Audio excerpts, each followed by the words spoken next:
салом алайкум дӯстони азиз, рӯзи ҳар яки шумо ба хайри шодӣ бошад. Мебинем ки суруди мои ганда ба бисёри шумо мақбул шуд.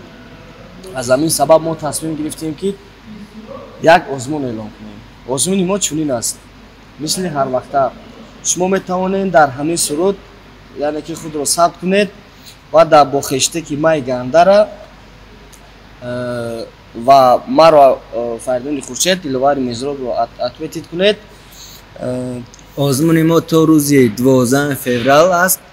рӯзи 12 феврал мо озмунро ҷамъбаст карда ғолибро муайян мекунем ва дар саҳифаи Фаридуни Хуршед Диловари Мизроб ғолибро мегузорем. рӯзи 14 феврал бошад, аз ҷониби Фаридуни Хуршед ва Диловари Мизроб як тӯҳфа ба ғолиб супорида мешавад.